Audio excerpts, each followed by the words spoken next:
So I don't know about you guys, but I'm starting to have a hard time being like super motivated or into the show as much as I usually am, because this is now 3 episodes in a row that no one has gone home. Remember this week, obviously Nerys doesn't go home. Week before, or last week, episode 10, Kenny doesn't go home. And then before that, episode 9, there just wasn't an elimination.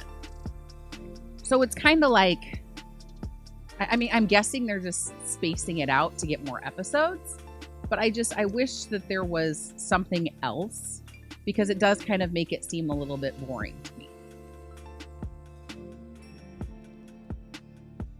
What up, Challenge fans? We are Final Alliance Podcast. We just finished watching episode 11 of the Challenge, season 38, titled Nelly, Ride or Die With Me. Now, last week, episode title, we weren't really sure if that was a good one. This is an absolutely appropriate title for an episode, because if you watch this episode, it was like Nelly TV. We have Nelly at the beginning talking with Nerys about how he wasn't sure about his team. We have him in the challenge talking about how he doesn't like trivia, then them hitting us with some animation when he gets questions right. At the bar party, he's talking to Devin about how he doesn't like his team again. He speaks up quite a bit. In Deliberation, it was all Nelly all the time. That was an appropriate titled episode. Now, notice I am by myself this week. My ride or die, Jay, is sick again this week. So hopefully he's feeling better. We can see him next week. I do have my producer with a microphone just in case I need someone as my sounding board. Someone to bounce ideas off of? Absolutely. Well, I'm here for that. And I was just thinking about what you were talking about with Nelly. And as I was watching this, I couldn't help but be mad at Nelly. But at the same time, I was trying to take a different perspective.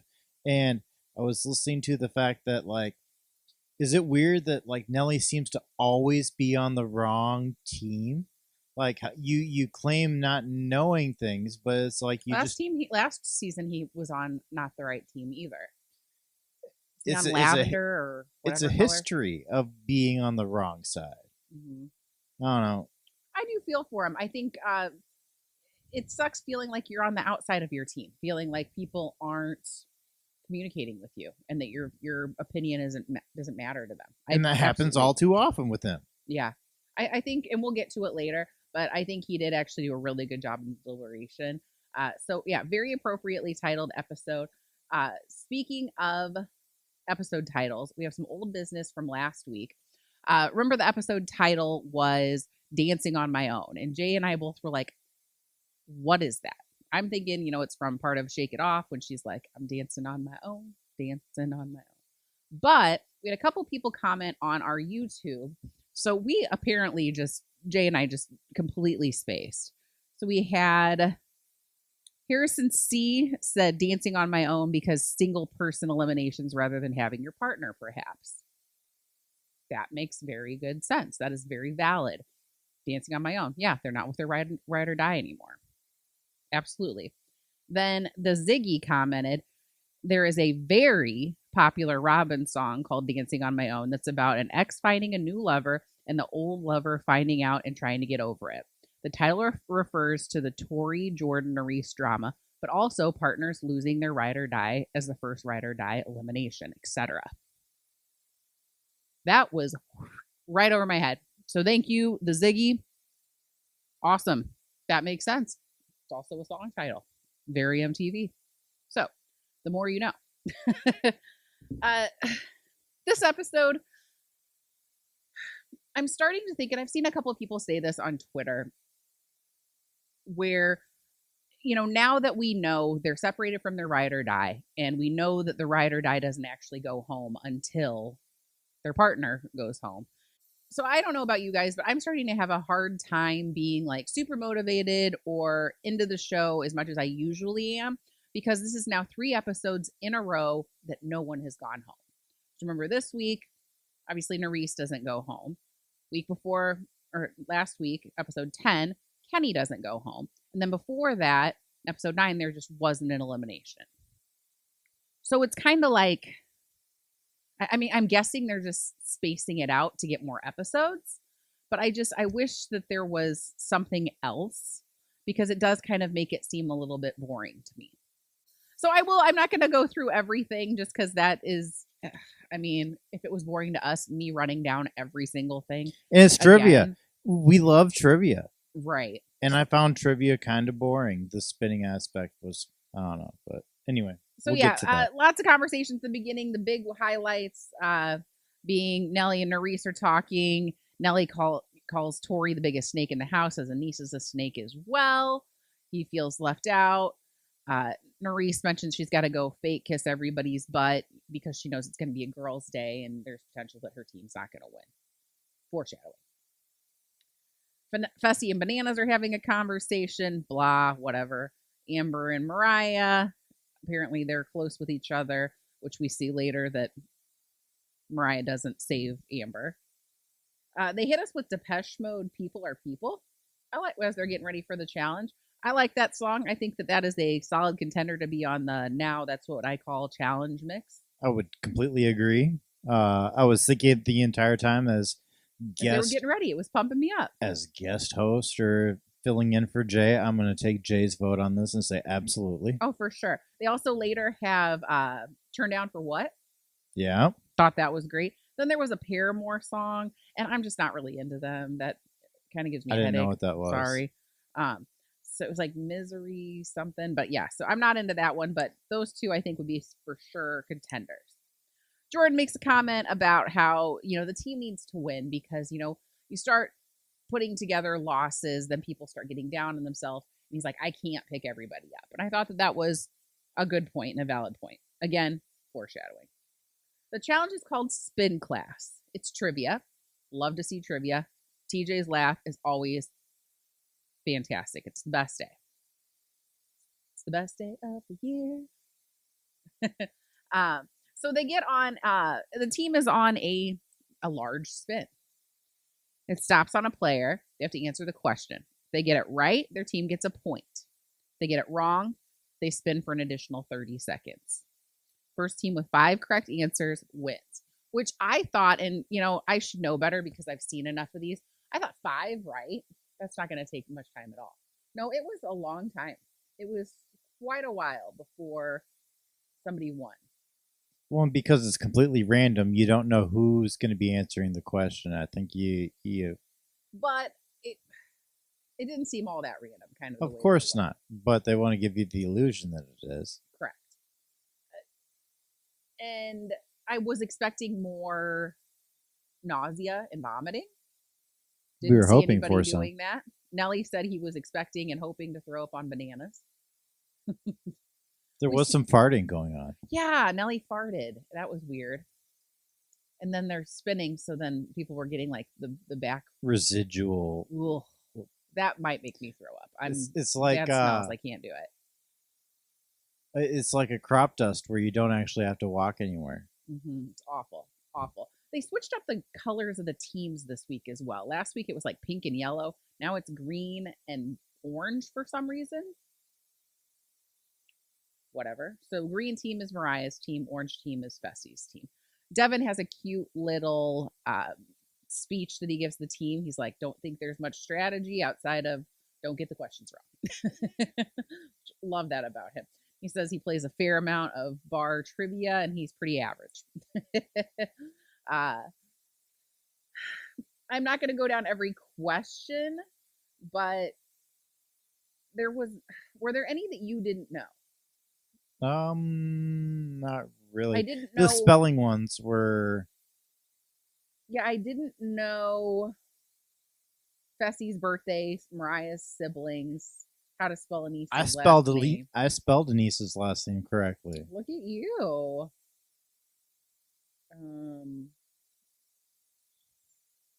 I didn't know Empire State of Mind either. I knew it was Jay-Z, just like Devin, but I couldn't think of who the woman was. Alicia Keys. I didn't know. I knew it wasn't Beyonce, but I couldn't think of who it was. And I love Alicia Keys. I don't know why. It just spaced out of my brain.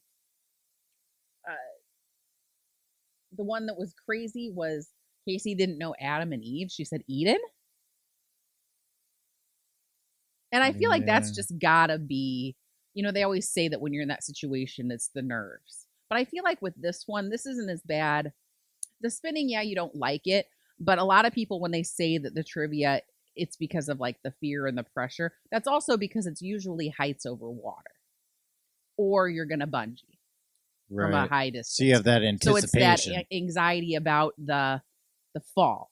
This, it's just there's no real consequence. I like it better when people either give you strikes, or if you get a certain number wrong, you're out. Yeah. I like that better that way. But all right, so they tried it differently. Yeah, go back to the old way, please, for the next one. But it did definitely shine light on the fact that, surprise, Mariah and Fessy are not actual ride or dies. He just found her at some gym in Florida and was like, she's fit and that's a partner. And same thing with,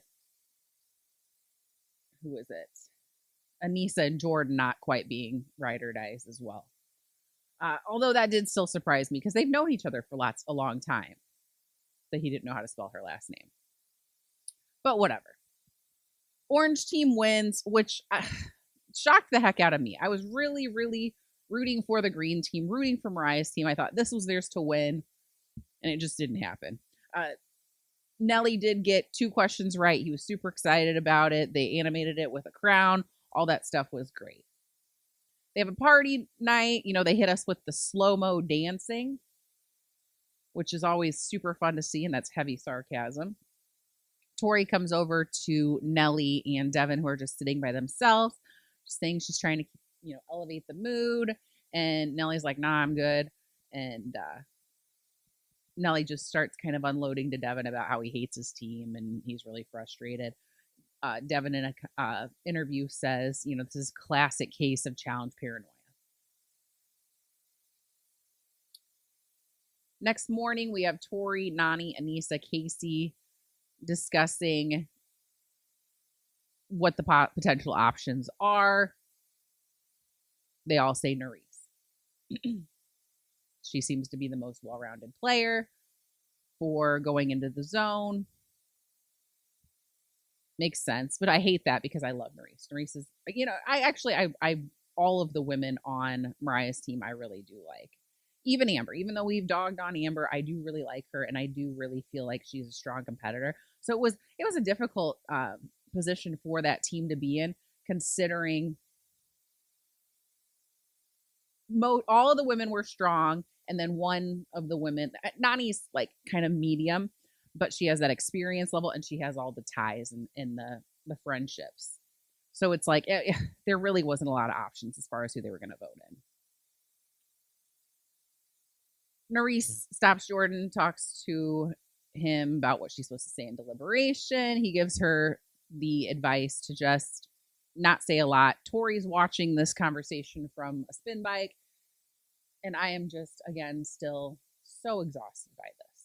And we see in the preview for next week, it's, even though Nerys is no longer in the house, the Tori and Devin drama, Tori and Jordan drama will continue. And I am just so over it. Right. The deliberation, Banana starts with, okay, so who's going to weaken their team by being gone? That's what we need to be thinking.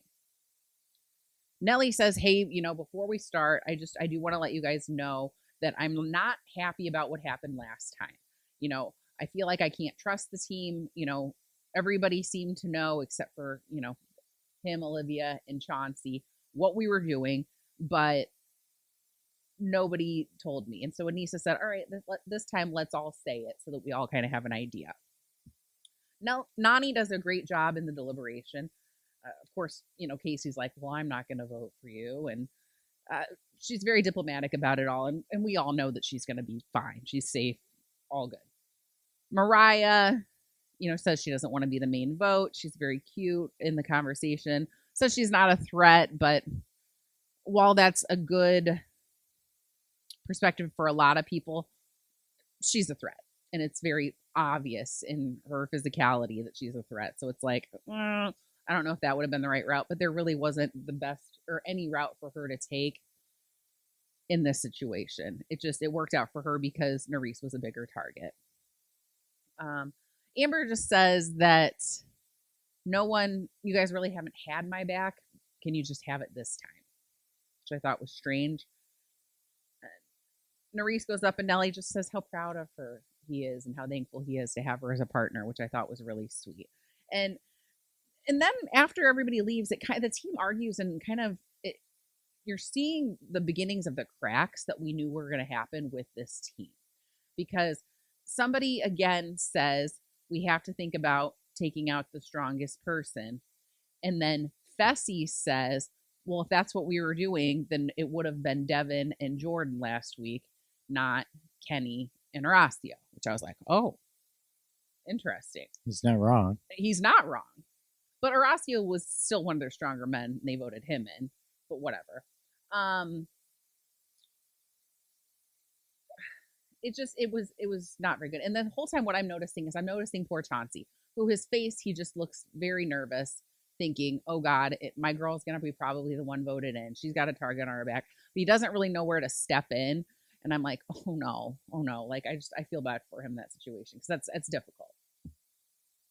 We see a conversation later between Mariah and Nany saying they're going to save each other. Okay? Nany's like, I already had a conversation with Amber saying I'm going to save her. And we know from earlier when Amber and Mariah were talking, they had said that they were going to save each other. So they don't really highlight that part that I just mentioned, that Mariah and Amber had said they were going to save each other. But they all had deals with each other. Like, not one of them was completely loyal to anybody else. Tori and Nerys have a conversation. Nerys apologized. She's just like, look, like, I didn't realize it was this serious with you guys, or something like that. She's like, I feel really bad knowing that I hurt you. Tori just says, he led me on, but it lets me close the book. I don't want to see it in front of my face. Okay, fine. Anyways. Can we be done now? For real. And I get it. I mean, everything is so magnified in that house, but this storyline, and I get it. It's not a storyline to them. Like, to Tori, this is her life. But for me, watching it as a fan, it's a storyline, and I'm just like, I wish that, can we see something else that's happening in the show? Like, Bananas and Mariah seem to have a showmance. What's going on there? Olivia and Nelly seem to have a showmance. What's going on there? Even Nany and Casey. Something. What kind of fun jokes is Devin, telling? Something. But for some reason, they just keep having to show us this Jordan and Tori stuff over and over and over and over and over and over again. And I'm exhausted by it. We go to the zone. The vote is Nerys. They say it's not personal, but then we got like several people in interviews, Jordan, Nerys, Devin, saying, it seems kind of personal. Especially since the people kind of leading that team are Anissa and Tori. They go to the draw. Nany's really worried about this because she has, made deals with several people. She gets a blank. Mariah gets the safe. She decides to save Nany, which I was actually really rooting for her to save Amber in this situation, but it's probably smarter to save Nany because Nany has bigger ties in the house, as well as she's in a showmance with Bananas. That's Bananas' ride or die. She would be making way too many enemies if she didn't save Nany. The zone is called Pato Brawl. Is that how they pronounced it? I think so, yeah. It's basically pole wrestle, but there's a different shape to it, and there's little handles on the side that kind of look like they move and contort. And I guess it's a ancient Argentinian symbol, is kind of what TJ had said. And it's best of 3, just always. You're in a circle. This was a battle. I was very impressed with these women. I was so impressed with these women. Yeah, it was really good. Amber, oh my gosh, the flexibility. They were calling her Gumby, talking about her flexibility. Chauncey had to mention that he knows that from the bedroom. That was a little too much information for me, but whatever. Nerys mentions that she grew up with brothers, and she's like, we wrestle all the time. Like, I'm good. I liked that they went for it. They didn't give up. They both showed lots of endurance.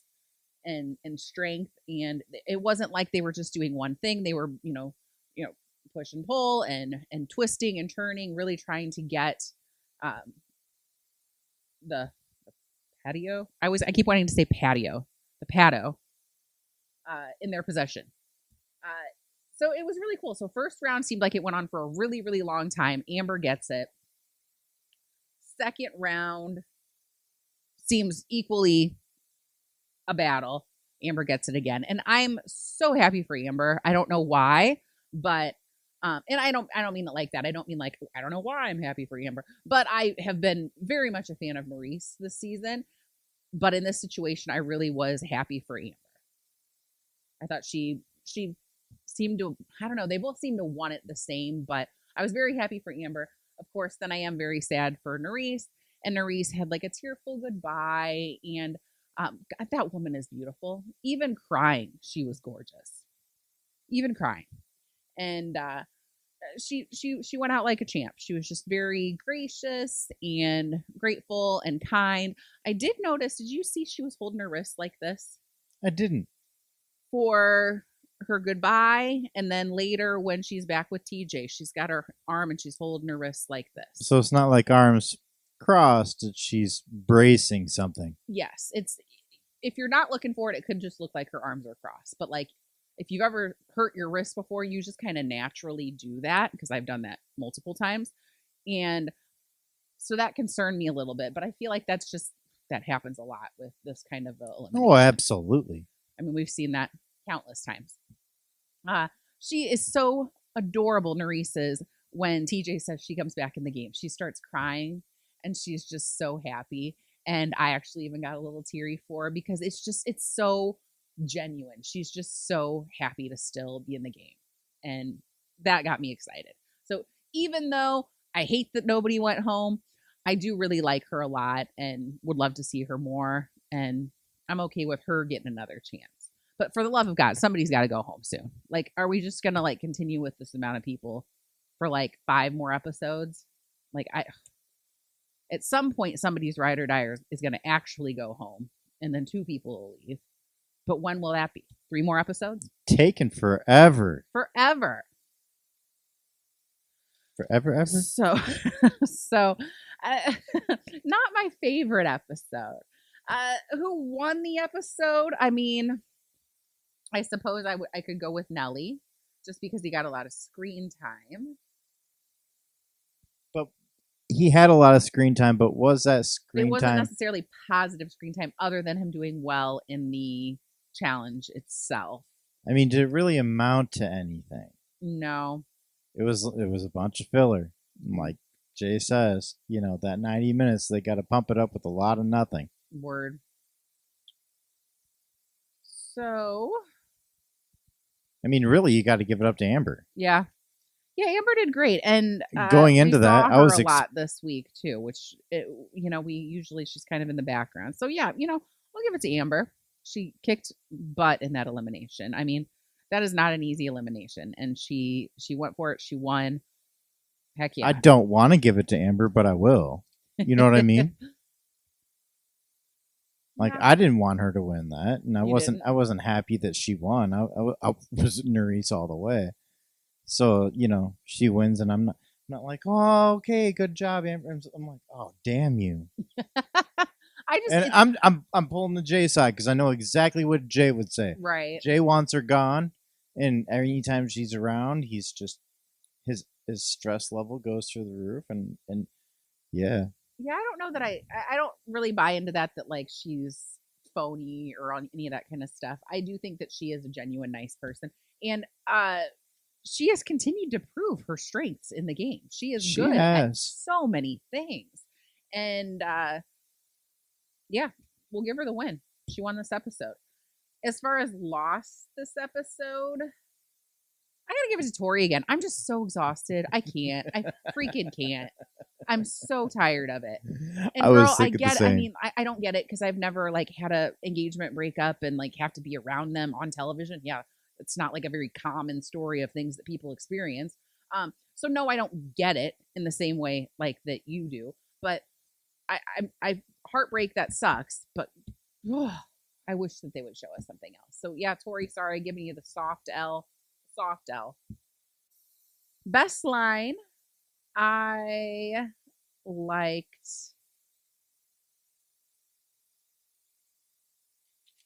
It had to have been Devin talking about strategy is just don't get any of the questions wrong. He also had a good line about midway through the challenge where the orange team was up by maybe 2 or 3 points. And he said to the team, he's like, you know what?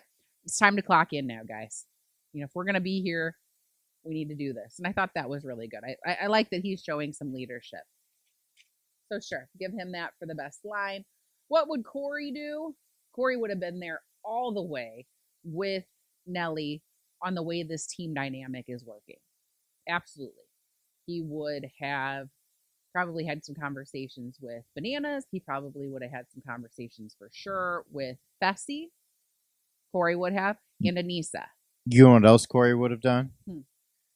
He wouldn't have gotten 2 answers right like Nelly did. I don't know. I can't really remember how Nelly does or how Corey does in trivia. I feel like he does like average. I don't know. I was just making the fact that Nelly got 2 answers correct, and it was. He did. That's impressive, and he was very proud of himself. So we're proud of you too, Nelly. I'm sure Glory's proud of you too. So I do have a little bit of tea. So the second season of Challenge USA was greenlit. So CBS is doing another Challenge USA. They've been starting to contact the potential cast members, so that will probably be airing over the summer. I don't know how I feel about it. I thought Challenge USA was like Challenge Light, but I liked that it had a larger audience by being on CBS. I'm down to give it another whirl, but there are just so many different offshoots of the challenge at this point that it's just like, it's kind of hard to keep up with. Because we have the global challenge. It's going to start streaming sometime first of the year-ish, this spring, probably when the season ends. And then we'll have All Stars that are getting ready to start filming. That'll probably start streaming on Paramount Plus around April when global ends. And then we'll maybe have a month off, and then it'll go into Challenge USA Season 2 in July, airing after Big Brother. So, I mean, this is really... and then we'll have 39 probably airing starting in August when that's done. So, I mean, if you think about it, this show is on all year. It's just different offshoots. And I love All Stars. All Stars, that's my jam. I love Proper, although this season's kind of, right now I'm a little mad at it just because it's not as entertaining as I would like. Kind of interested to see what happens in Global. Challenge USA, I don't know. But I almost wonder if we just make one season, like on one network, and make it really good. Do you know what I mean? Yeah, I think lots of pyro. You know. I think I don't. Casting is some of it. We've got to put together the right cast. Well, and I think All Stars does a good job of that. Challenge USA Season 2 has been greenlit. It will happen, and I don't know. We'll see what happens. I'm sorry. What was that airing on? CBS. Okay. Just after Big Brother, like it did this. I would assume it's going to be after Big Brother, like it was. That got pretty decent ratings, right? It did. It averaged, I think, around 3 million a week, which Challenge Proper, I think, is averaging like 300,000 a week. I think Challenge Stats had some really good tweets about that. Right. So, you can't argue with that audience. I mean, that's a lot. So, I mean, I'm down for more people finding the challenge and embracing it and loving TJ and everything challenge. But it's a lot to keep up with. It's like a full-time job. And here we do it for free. We do it for the love of the challenge. For the love of the game. Fessy is holding a celebrity basketball game. I saw on his socials. It is in Orlando on January 21st. I saw that there were like 10 people listed, so it's 5-on-5. The people I knew were him, Josh, Xavier, and then probably some former athletes that I don't know. Cost $20 to get in, or $400 for VIP and meet and greets. But I noticed he didn't have a mention of a charity or anything, so I think it's just like for money, which kind of like rubbed me the wrong way. I don't know why it did, but I don't know. But hey, $20. That's pretty freaking affordable. $20 is $20. That's pretty freaking affordable. I mean, like if that was in Chicago, I might consider it. Maybe not for that. Maybe not for like those. No, I'm not but, doing that. You mean it was in Kansas City, and it was Wes and Nehemiah and Sylvia, because they all live there, and maybe a couple other people. I'd be like, okay, $20, sure. And I can come in here for a little bit and hang out. Oh, okay. Right. So he said the place holds 300 to 400 people max. So curious to see how that goes. Right. 300 people at $20 a pop. So $6,000. Mm-hmm. Divided by 10 people. Mm. Alyssa, remember she was on Big Brother, then she was on Challenge USA. Real cute. She and Angela, remember they were working together. She shared or someone had called her out on social media that she works at Hooters, and was like, oh my God, I saw this girl that was on TV and she works at Hooters, like shaming her.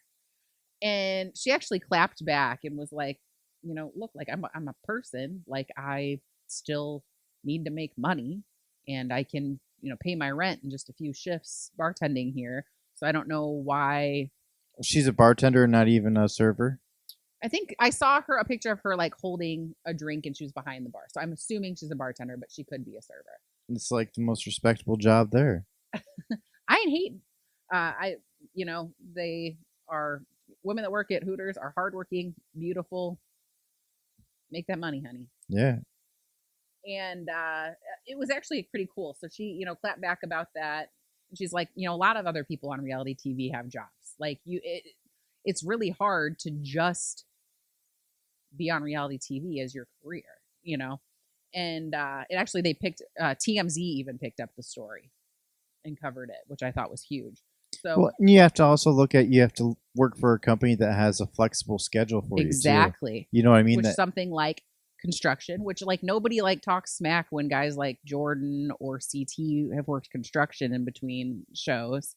Mm-hmm. But she's working at Hooters, and people have got something to say about it. Like, get out of here. Got to feed my kids and stuff. Come on. Well, she doesn't have kids, but I mean, but you got to make a living, right? You got to pay the rent. Yeah, so yeah, you absolutely need a job with a flexible schedule, or that works with you if you do want to be on reality TV, because you get that call, you gotta make it work. So I appreciated that she did that, and I love that she stuck it to him. Do you have anything else for me? I was going over my notes here a minute ago, and I think you covered everything. I wrote something about I pegged someone as dumb, but they spell animosity. And I was like, hey, Mariah. Yeah, Mariah. Yeah. I liked the trivia questions were, for the most part, ride or die themed. I did too. The Thelma and Louise one. Not knowing Williams for the Williams sisters. It was like, even if you didn't know Compton, you say tennis and you say sisters.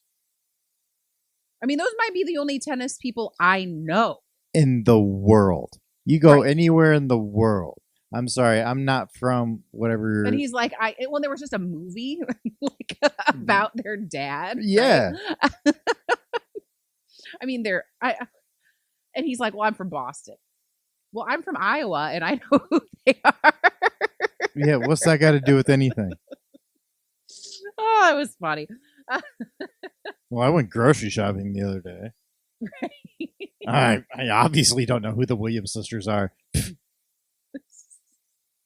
So that was funny. Also, I thought it was interesting that when Nani and Casey were talking about Kenny, And Nani's like, "Are you mad or whatever?" And she's like, "He did great." And Casey's like, "Yeah, he did good." And she's like, "He left one of the most respected men." And I kind of like scratched my head at that. And I'm like, you know what? But like as a person, he probably was. Like, I bet he was like very respectful and kind and all that kind of stuff. That whole conversation felt staged to me. For sure. I think someone was in their ear that you guys got to talk about Kenny. You got to do this so that you could prime the pump. The fact that Kenny could possibly come back. Yeah. I don't know. All right, that's all I got.